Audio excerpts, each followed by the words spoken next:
what up, PowerGamer? Joakim Sjöberg här på plats. And I'm here with Nick Beliaeff of Trion Worlds. Hello. Let's talk Defiance. Okay. So we are here right now, San Francisco, ground zero in your new epic FPS MMO, I'm about to say. So tell me really, what is Defiance all about? It's the future, alien invasion, war, terraforming, and... You had me at hello. The player takes on the role of Ark Hunter. These are people that chase remnants of spaceships that have blown up and formed an asteroid field in our atmosphere. The war is over. The terraforming is finished. We're 34 years in the future after all of this, and the world is rebuilding. And it's a changed Earth, and it's a new Earth. It's the humans and 7 alien races together on a new planet, forging a new future. Yeah. So just for you ignorant people out there, these are the guys that brought us Rift. And I loved Rift. Many people loved Rift. Thanks. And one of the things you did in Rift was these dynamic events. Yes. And they were awesome, and no one else has done them. And you're bringing them back in Defiance. So I really want to start by talking. They're called them Ark Falls, right? Yes. So what is this? The colony ships that the aliens came across were their Ark ships. Yeah. And so Ark Falls are when pieces of the ships come through the atmosphere and land. And for you as an Ark hunter, you chase these because you never know what's going to be in it. It could be new technology. It could be alien species. It could be awesome weapons. By going and chasing and finding out what's in these, you make your fortune. Yeah. You find your way. And we've taken so much of what we learned from Rift and Rifts and applied it to Ark Falls that hopefully we've made it even better based upon all the learnings we've had there. It's very communal. We encourage everyone to play cooperatively when they do it. The more people that play, the better the reward for everyone. Yeah. So I guess the Ark Falls really the core in which the team play is centered. Yes, it is massively cooperative play. When you look at the state of the shooter market, most co-op gameplay is 2 people at a time. In our Ark Falls, 50 or 100 is common. Yeah. So these are all dynamic events. They can happen wherever, whenever. Is this true? Yes, absolutely. So how do you really balance this out? Because, if they happen too often, they're going to lose their importance. But if they happen with too much infrequency, people are going to get bored. Sure. So this is a problem, is it not? No. Defiance is such a rich game. There's so many different modes for people to play.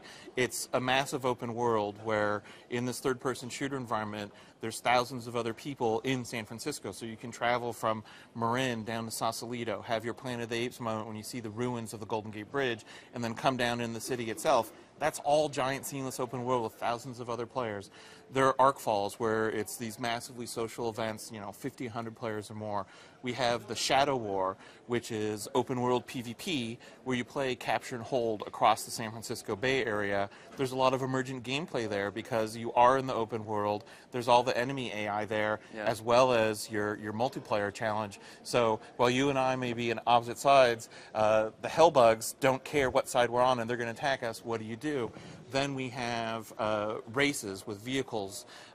We have multiplayer maps. We have co-op maps. We have rampages and challenges. These are things like we go, there'll be a hillside, and on top of the hillside is the biggest gun you've ever seen in your life.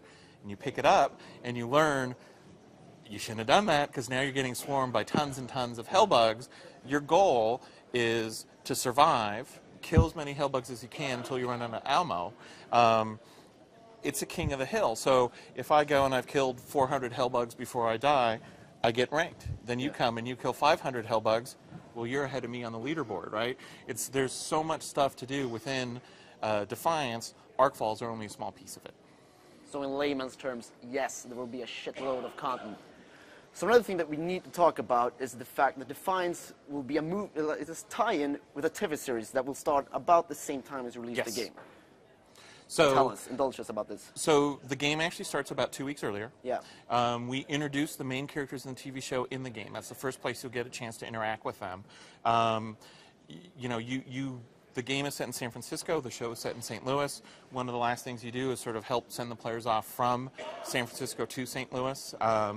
The interaction is just amazing because we've begun Defiance from the first day with sci-fi. We've avoided, I think, the traditional games in Hollywood problem where there's a licensee, a licensor, a master and a servant, someone that has to make compromises and thus an inferior product or not. we can do things that no one else can. So whether it's passing characters back and forth from episode to episode, well, you know, we start the main characters in the TV show in the game. There's some characters that start in the game and end up in the show. There's also really neat things with missions. Spoiler alert, mid-season, plague starts in the town of Defiance in St. Louis. Yeah. The doctor in the town calls her counterpart in San Francisco and says, you have to help us find a cure because we don't have the right reagents to do the cure. So then the players work with the doctor in San Francisco and have to get all the reagents to make the vaccine by next week's episode. Okay. This is the sort of stuff that you can only find in Defiance. Yeah. So Defiance is one of the few MMOs being brought to the consoles that didn't get cancelled along the way. Yes. We've basically only seen one console MMORPG before, and that was the Final Fantasy XI.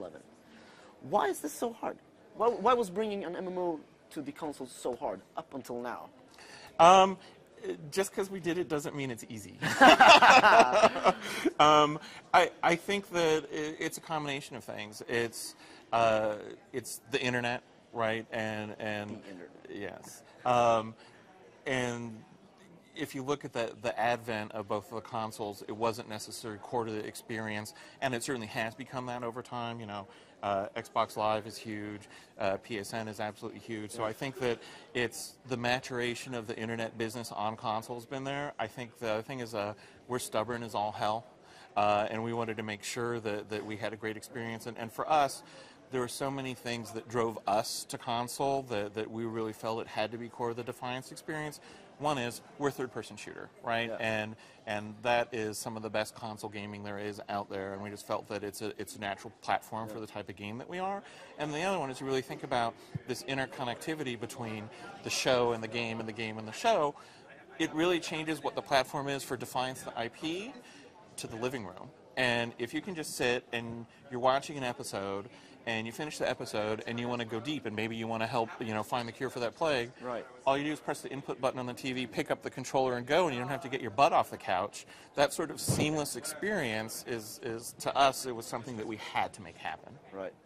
So will there be crossovers between, will a PS3 player be able to play a game together with his friend on Xbox, or is this yeah, all so out there? technically that's absolutely possible, but the business rules of platform holders, they don't want to play together. No. Okay, because PS3 guys don't like them Xbox noobs. I think it would be great. I think it would be awesome to see who really were the best players of all. Yeah. But unfortunately, that's not to be. Yeah. So, compared to Rift, making an RPG that is to be a third-person shooter online, it's a whole different story. Absolutely. Because you have that split decision making, you have the fast reactions. Because the people playing this, of course, they want it to feel like they're playing their average third-person shooter experience, single-player experience. And stuff like lag and latency, because, like, okay, having a map with 16 players, that's one thing. But making this whole streamlined multiplayer world, how do you go about that? You have a really great team. I think for us, Rift for Trion opened so many doors and really just set the foundation for so much that we do. All the teams of Trion owe, you know, just a tremendous debt of learnings and everything else to them. So for us, it was really about going to a client-server architecture because that makes it helps solve some issues with lag and latency versus peer-to-peer. You're always at the mercy of whoever has the slowest connection. Versus in Defiance, it's all about you and your individual connection and no one else's. We have a pretty good lag threshold, 150 milliseconds or less round trip works. For us, with a data center in Dallas in North America and Amsterdam in Europe, we get great performance. But we have teams of guys just constantly working on network optimization and AI optimization to make sure that people have a great gameplay experience. Some of the things we found really gratifying, and I think it's a testament to the work that everyone's done, in the last set of public betas that we did, we had people playing from Australia on the data center in Dallas, and they were having a great experience. Yeah. So I just got a chance to play the game. One of my first thoughts when I came into the game was like, oh, awesome, I'm playing Borderlands. And I loved it because, you know, going around this open world, and it seems like looting actually is a big centerpiece in the game. Was this actually the plan to make this loot-based gameplay a part of the story? Because this is becoming a franchise with the TV series and whatnot. So the loot, what role does it have? I think that if you look at how we made Defiance, the core of our decision making was always how do we make it a better shooter, but because of the history of the team and the history of Trion, we always had sort of like their traditional more MMO elements that you can add that can maybe enhance the shooter experience, and we really felt that loot was one of those where we could take something that's sort of a classic MMO gameplay device and create a level of stickiness and depth to the shooter experience. And you know, so much of shooters is the gunplay, right? Yeah. And is my gun cool? Is it better than yours? When I shoot it, is the muzzle flash is exciting? Does the guy blow up in interesting ways? This is, of course, incredibly important. It is the most important thing. Thank you. Right? Thank you. And so for us, having this huge variety of human and alien weaponry, being able to modify all of that, to us it was just a natural Modification.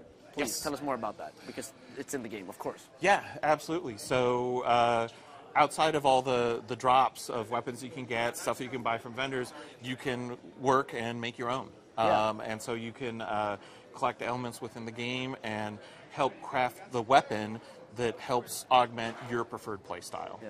So you can take a gun and make it better. Yeah, and that's what it's all about. Yes. But one thing that you guys do not have is the archetype player classes, the mainstay of MMORPG games. People are not playing tanks, people are not playing healers. Sure. And that's because that absolutely did not make any sense for a shooter, right? As a player of any sort of shooter, I want to be able to pick up a weapon and use it. Just because I'm really, really good at a sniper rifle doesn't mean that I shouldn't be able to use a pistol. And that's one of the areas where having those archetypes just didn't make sense. It didn't make a shooter gameplay better. It would actually make it worse. So we walked away from it. Not to debunk this at all, but there are other MMORPG titles before you that have made the same statement, saying that we will not have player classes. But it has been shown that players sometimes they need to feel that there are roles. Players want to have the tanks and the healers. So even if the classes weren't there, the players actually went out and made it happen anyway. Yes, and they do that. And how do you feel about that? Is that good or bad for the game? That's great. I actually great. think it's great. And I think there's been some really interesting ways that manifest. So some of the things we do is in character creation, we reacted to that where we saw, particularly in the massive co-op battles, that players would just sort of naturally take on a role. Because that's what they do. And so we created sort of basically starter kits where if you think like this would be a good way for you to start the game. But it's really interesting. If you look at the Arc Falls, there's some people that all they're going to do is spend all their time focused on hitting the hotspots on the boss, and they won't pay attention to anything around them. Then there'll be people that'll go around and they'll go, oh wow, this guy's really good at shooting the soft spots on the boss. I'm going to protect him from the mobs that are spawning around him. So there are people who do that. Then people are like, oh wow, these guys are going, but they're getting hurt. I'm going to heal them. And they just do it without even talking to each other. It just happens naturally. And I think this is one of the great things about Defiance is it's bringing that massively social element to a shooter, and you have people behaving like how they want to play, and then just doing it in a way without there's any restriction. And I think that's maybe the best thing is with those classes, you're stuck in doing only that one thing. In Defiance, do what you want when you want. People, you can itemize yourself. You can take your abilities to be really good at support, or be really good at sniping, or being really good at melee attacks. I think but this is what but it's your players choice. need. But you don't. If you're not in a massively social battle and you're soloing and you need to blow shit up, pick up a rocket launcher and blow it up. One of the hard things about making an MMORPG is that you have to take into account the opinions of so many people. And people are needy, and people want all of their stuff to be in the game. You know how this is, right? Yes. So how do you cater to the guys who feel like, yeah, I want this to be a solo experience, contra the guys that feel like, oh, I want to do all this stuff together with my friends all the time? Yeah, I think that's sort of, at this point in time, that's a lesson learned a long time ago in online game development, and you really need to be able to satisfy both of those players. And so that's something for us that it's just, it wasn't even a question of something we'd have to support at day one. It's something we just did. So you have the ability to play through the game by yourself. We certainly incent you to play with other people, and I think also in shooters you're sort of used to, whether it's co-op maps or multiplayer challenges and things like that, you're used to playing in larger groups. That's part of the thing there, but it's not a requirement. But is there still an option for like permanent grouping, like guilds or stuff like that? Absolutely, clans. How does that work? It's you know, you find your group of friends, you group together, you make your clan, and then it plays over time. So you have the ability to have your own messaging system, permanent alliances, that sort of stuff. It's just what you'd expect from any clan system. Yeah, so people are still able to really group together permanently and join the adventure together. Right. So storyline is another thing. Because you obviously have the series and they're going to follow a storyline. So I'm thinking, isn't the game going to be like still dependent on the series? Because as the storyline in the series develops, the game will have to follow. Or will you see stuff happen in the game? Okay, players are doing this. Let's take this and add this to the series. Is there any room for like it going both ways there? Absolutely, and I think that when you look at you can't, but sort of the whole genesis that we've had of this program over time. When they were filming the series over last summer and fall, on any given day, we'd have 30 or 40 people from Trion and 30 or 40 people from Sci-Fi talking on the phone or an email with each other, coordinating absolutely everything. So, you know, how Defiance works and the crossovers that we have aren't just like this, oh, this is a good idea, let's go try it. It's very meticulously planned, a lot of trial and error, a lot of figuring out what's best. So, you know, the way we look at it, there's only 13 episodes of the show a year. The game's on every single minute of every single day. Right. So it's really important for us, the game, that we have so much more going on than the crossover moments that we have with the series. And it's also really important that the game isn't just a rehash of the series or anything like that. Our ultimate goal is the show is independent experience, and if you just want to watch the show and you don't care about the game, you're going to have a great time. And the same thing with the game, right? If you don't watch TV or it's not your bag, you're going to have a great time playing this massively social third-person shooter. But if you watch them both together, it's this additive experience, and it's unlike anything in terms of transmedia that you've ever seen before. Yeah. Like, it's like the longest cutscenes ever, basically, right? No, I think you see more cutscenes in the tutorial, and Sci-Fi certainly influenced us in having cutscenes. I want to say in the first season of the game we have a little over 100 cutscenes. But I think that if you compare that to Call of Duties or Battlefields or things like that, we're in the ballpark. So this is obviously a super action-focused game. Yes. Especially for an MMORPG. So we have the traditional, you really made it feel like a third-person shooter, but there's still a leveling system. So how does it work? Like skill contra what your actual character's abilities are. Yeah.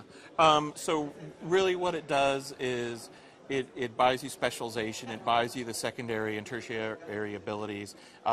What we avoid is sort of the air traffic controller amount of controls. We've always been very cognizant that console's been our lead development SKU, and so that you have a controller and not a mouse and keyboard to manage it. So we wanted to keep the controls simple and straightforward. So you have abilities like to move really fast, like blur, send holographic decoys of yourself, different things that enhance your gameplay, and then you can power those up over time. But the system is I think, very straightforward and very rewarding, and it's about making meaningful leaps that make your style of gameplay more fun than about having 1,000 incremental things to choose from. So there's these four like main trees, right? We have the decoy, we have blur, we have the stealth one, and the last one like the power up. Yeah, the charge. Yes, you can only choose one of these, right? And then you evolve out of it. Yes. It spreads like a tree, but you can at any given time respec and stuff like that, I guess. Yes, you can respec. So say that you're a group of 4 friends playing together. How important will it be to have like each one of them? Will that give you a huge advantage over... So the most important thing with Defiance, and I think with any shooter in general, it's a game of skill. Right? Exactly. So it's all about how good you are in aiming, how good you can get the headshot, and everything else. So the powers enhance it, but if you have someone in your group and they suck, it's going to hurt the group, and no amount of power-ups are going to help them, right? Because ultimately, a shooter is a game of skill, and it was very important to us that we didn't muck that up and confuse it and just say, like, well, I played so long and now I'm as good as you. It's like, no, a great shooter player is going to beat a not great shooter player 9 times out of 10. So how that group lays out and how the power-ups work, it really depends upon the players. If you have this kick-ass group, you're probably not going to need a support guy because you're not going to get hurt very often, right? So you can be very offensively minded. If you have a group where you have some guys that tend to lead with their chin and die a lot. Well, maybe you need someone. Okay, go take care of this guy before he rushes the room. So I think that the disposition of the party, it's going to make a difference, but it's not the I'm making a raid group in Rift type of do or die. Like, oh, I misspec'd, we're dead. Yeah. So it's going to be super important with the group communication, it sounds like. Yes. Do you have any in-game client for this, or are people going to rely on Xbox Live and stuff like that? For Xbox and PlayStation, we use the built-in systems. On the PC, we provide one. We also find that on the PC, most people that play together in group play come in with their own solution, so they'll be able to do that as well. Yeah. So PvP. Yes. That's a huge part, usually a big crowd pleaser. And we saw it like domination mode. It was like you had to protect these different spots. And as you mentioned, the AI is still in there, so it's like a third factor they have to count in. Can you really use this to your advantage and the enemy's distant that, just like protecting a spot while the AI is somewhere else destroying stuff for them? Yeah, and you can even do things like pull in AI into the enemy, and then run. Yeah. Hey, here, I got you some presents. Now go deal with this. Yeah. And while they're fighting the AI, you wait for them to get weak and take them out. Yeah, and I was doing another thing. I was like stealthing around snake style. I was really proud of myself. And then suddenly a guy came in with his vehicle and just ran me over. So you don't have combat from the back of the vehicle, but they still seem to have worked that into the whole thing with the vehicles. We do have vehicle combat. We have special. Okay, I'm just ignorant. No. Yeah. How long you played? An hour? There's no way you can get every feature in the game in just an hour. So we have multiplayer PvP maps where we have multi-person vehicles. We've got our Cerberus, where there's the driver who drives, the passenger does guided missiles, and the person in the back has a machine gun and 360 shooting. Right. That's something that we try and keep out of the open world, because then it becomes sort of a chaotic gank fest when you can do that. But they're real vehicle physics. If you run some over, you can kill someone. You can do a glancing blow and hurt them really badly. Vehicles are a very big part of the game. Yeah. And how will you support the PvP? Will you have any, except the rank leaderboard, I guess, something like that, right? Yeah, huge leaderboards that you can also access out of game. You know, on the web or otherwise. But yeah, it's knowing how you're doing and being able to judge yourself against other players. I mean, that's half the battle, right? Right. Bragging rights. Yeah, it's so important. So important. So Nick, Defiance, closing words. What makes this game so awesome? It's a third-person shooter. It's online. Yeah. It's on the PlayStation 3. It's on the Xbox 360. It's on the PC. Yeah. It brings cooperative gameplay to numbers that no one has ever seen before. Thousands of people in the same open world. Yeah. And oh, by the way, we also interconnect with a television show. Yeah. It's so rare that you can say that you're working on something that is really pioneering and not have it be a bunch of marketing bullshit. This is really pioneering, and we're super proud of it. Yeah. Big-ass guns, bragging rights, an FPS MMO. How about them apples? When is the game coming out? April 2nd. April 2nd. Thank you, Nick. All right, it's a pleasure.